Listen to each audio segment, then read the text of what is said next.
pour l'Uruguay. Voilà pour l'essentiel de l'actu sport ce matin. Je vous souhaite une excellente journée.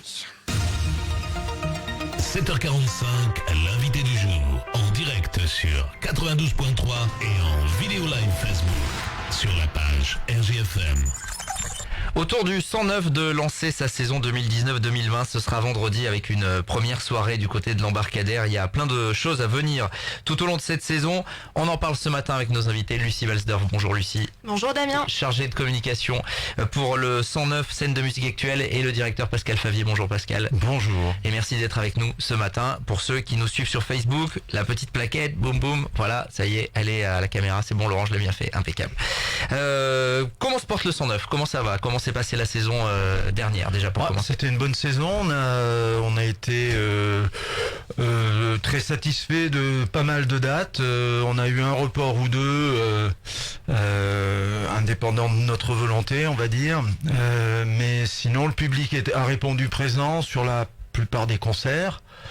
Les partenariats avec les salles avec lesquelles on travaille se sont plutôt bien portés, notamment avec Athanor, puisque il y avait un challenge un petit peu là-dessus, et donc le partenariat aujourd'hui est très fluide et très sincère. C'est un vrai plaisir de travailler avec Athanor. Avec le conservatoire également, on a monté pas mal de choses, dont un poste mutualisé, des résidences. Voilà, le théâtre également, Gabriel Robin. Donc moi je dirais que tout va bien. La saison redémarre. On a un petit peu remodelé l'équipe, une petite réorganisation, mais voilà, tout va bien. Tout va bien, impeccable, on va retenir ça déjà, c'est une bonne nouvelle. Il y a une quinzaine de dates qui sont prévues. On peut rappeler un petit peu le rôle de scène de musique actuelle, parce que les gens se disent des fois « Ah, la programmation, je connais pas les artistes », mais c'est le but de la SMAC, c'est ça? Oui, c'est le but, c'est de faire découvrir. Alors après, il y a des groupes qu'on découvre ou qu'on redécouvre. On va en parler, Voilà, il y en a quelques-uns dans la programmation, parce qu'on sait bien que la musique, c'est un attachement, c'est souvent aussi un sentiment ancien, nostalgique, une époque passée. On retrouve des groupes avec émotion. Et c'est là que c'est important. Alors après la découverte, c'est toujours un peu faut concéder au public que découvrir des choses qu'on ne connaît pas, c'est toujours un risque. Et puis particulièrement en musique, parce que quand on n'écoute pas, même chez des artistes qui ont des morceaux et que le public connaît bien, ils ont toujours du mal à faire entendre leurs nouvelles créations. On l'avait constaté avec des artistes comme Christophe. Bon, c'est un peu une caricature, mais c'est vrai que ce que fait Christophe aujourd'hui, la plupart des gens ne le connaissent pas, et sont attachés au tube, parce que il y a un tube, un tube. Ouais. Et voilà, donc la découverte, elle est à ce prix-là, et elle se fait facilement dans les festivals, parce qu'il y a de multiples propositions dans une même soirée.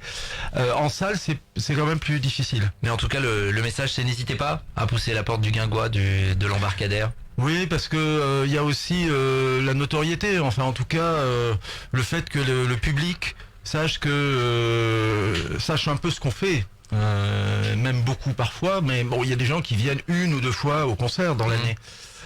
Donc c'est ces gens-là qui sont souvent difficiles à convaincre pour venir plus souvent à la salle, à la faveur aussi dans ce qu'on propose d'une politique tarifaire qui est en général très accessible.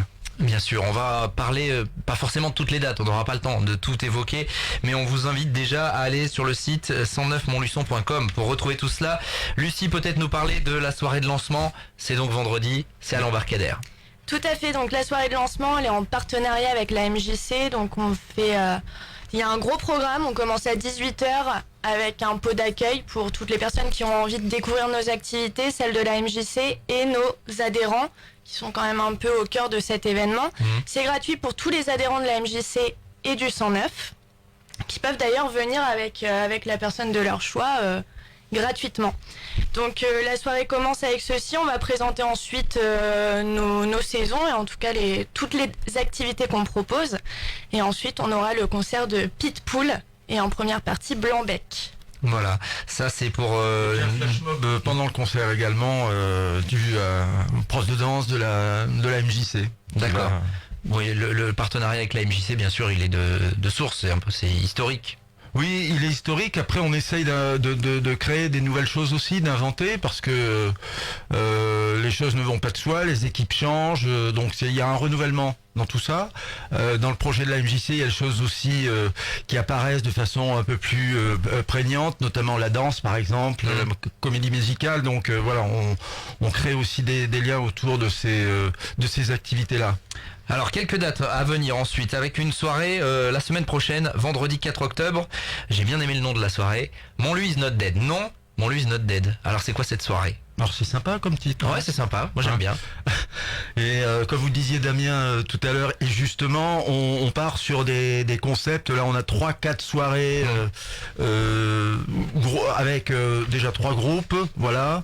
Peut-être du jeu en acoustique pour démarrer dans certaines, dans la salle. Voilà, on va essayer de créer un petit peu des sensations nouvelles avec un public voilà, qui est toujours avide de nouveautés. Et puis surtout, le public, il aime bien être surpris et dans le fond, mais aussi dans la forme, quoi. Voilà. La soirée, c'est pas forcément aller au concert et puis point barre, quoi. Donc voilà, il va se passer des choses. Les Blues Brothers, qui sont la tête d'affiche de cette soirée, on les connaît bien. On les avait programmés il y a. C'est Blues Brothers. Hein, c'est les Blues Brothers. Le blues n'a rien à voir avec le bovin, mais plutôt avec l'alcool et plus particulièrement la picole. D'accord. Voilà. Ça c'est le thème. C'est punk rock, c'est ça? Ouais, c'est punk rock, en sachant que les Blues Brothers, ils ont une fibre très très forte en direction de la musique celtique. C'est quand même leur cœur d'activité, de créativité.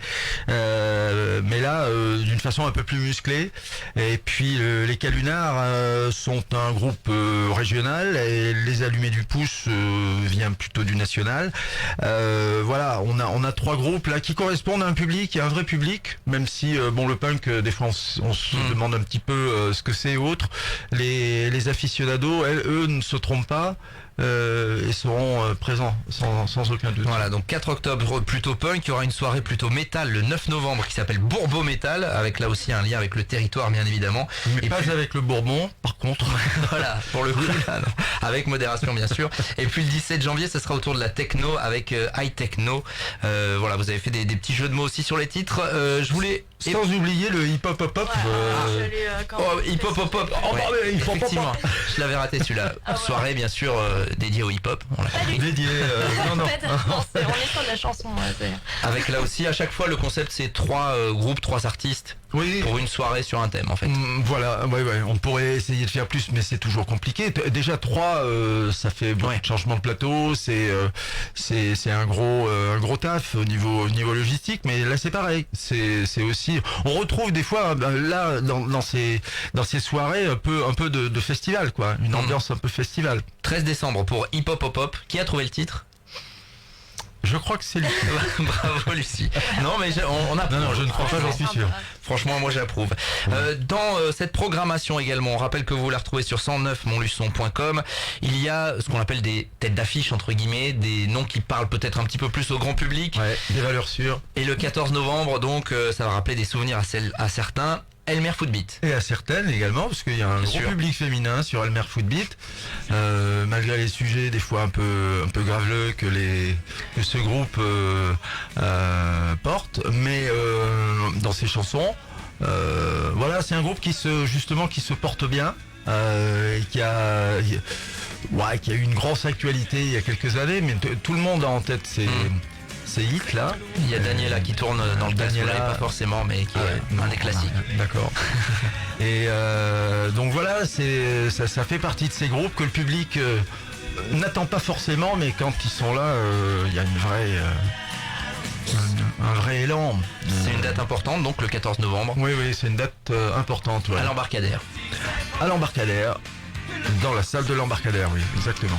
Le 31 janvier, il y aura les Innocents. Là aussi, ça rappellera des souvenirs à pas mal de monde. Les Innocents ont 35 ans aujourd'hui, donc ils sont pas nés de la dernière pluie, mais ils sont dans un état de fraîcheur impeccable, quoi. Faut le dire. Ils sont vraiment toujours très émouvants. Il y a cette complicité entre JP Nataf et son acolyte, mais ils ont une backing band qui joue vraiment très très bien. faut pas imaginer qu'ils ne sont que deux, parce que souvent sur les clips on ne les voit que tous les C'est deux. vrai. Donc c'est un vrai. Ils sont 6 sur scène, voilà. Et puis ouais, une grosse émotion. Ça fait partie des groupes français là, qui ont une belle notoriété et qui traversent le temps avec une modernité incroyable.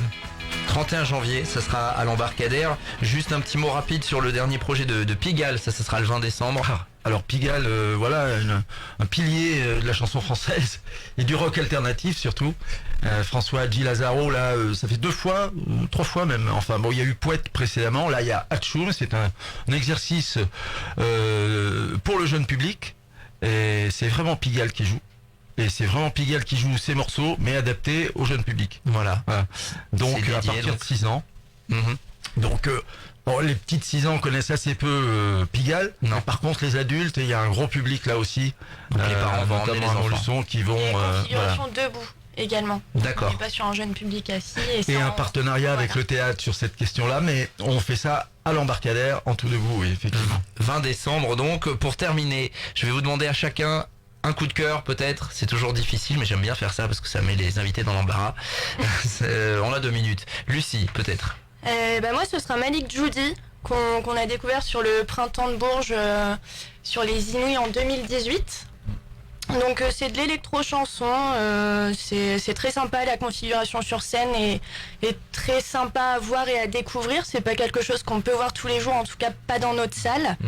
Et c'est une belle découverte et une bonne notoriété qui arrive petit à petit pour lui. Découverte donc le 8 novembre à l'Embarcadère.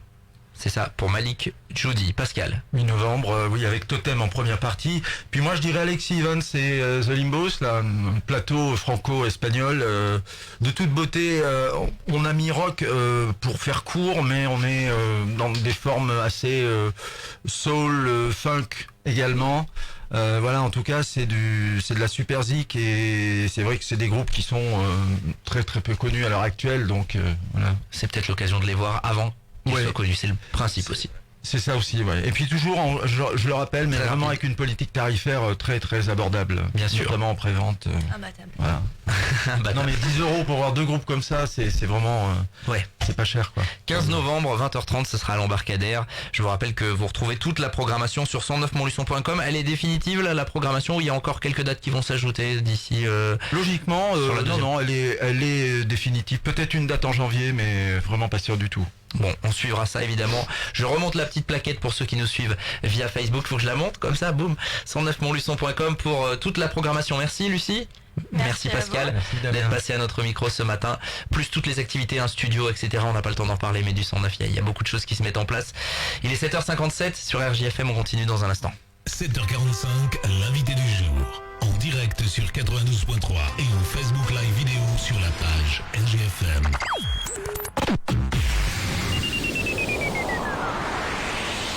MLB, prêt-à-porter et accessoires 100% femmes. La mode, l'élégance du 36 au 54 avec des nouveautés